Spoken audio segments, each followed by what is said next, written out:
Yasa le ndoda ibiza umndeni wayo.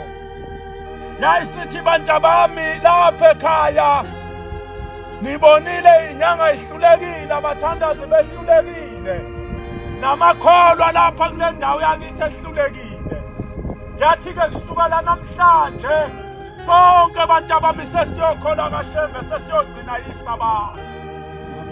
Ingane kaziyi ngancane njengamanzi. Bakhona insizwa eyayizalwa yile ndoda eyayinkosana yayo, eyafika lolu daba selwedlule noShembe sahamba.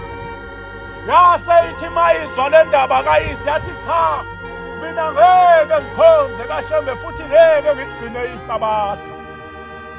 Yathi akho sabatha lagcinwa lapha ekhaya. Yathi nomkhulu bashiya besitshele lokhu nalokhu nalokhu. Nababa mangabe ukhonza uShembe, bakushuthi lezi zinto zakho zakaShembe uyozenza ngaphandle kwaloku uzobe umuzi wobaba lo nakuwona wami.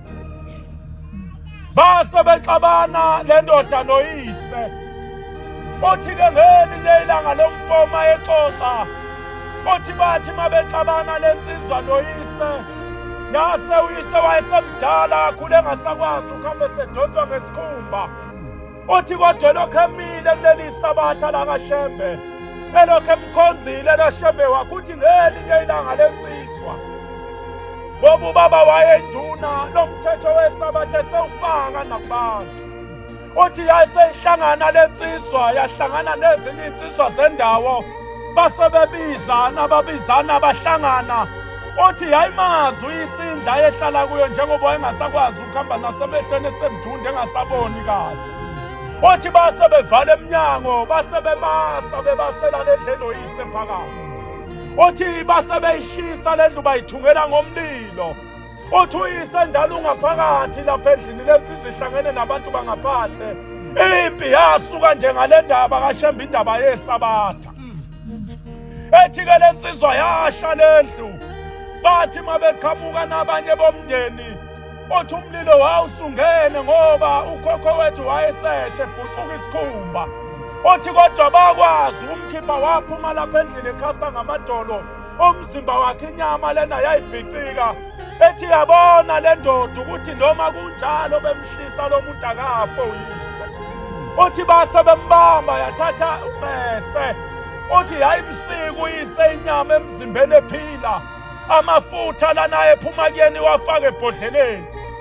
Uthi igama elakhuluma uyise lilodwa, wathi mntanami kulungile, ngoba uyangibulala kunje ungibulalela uShembe.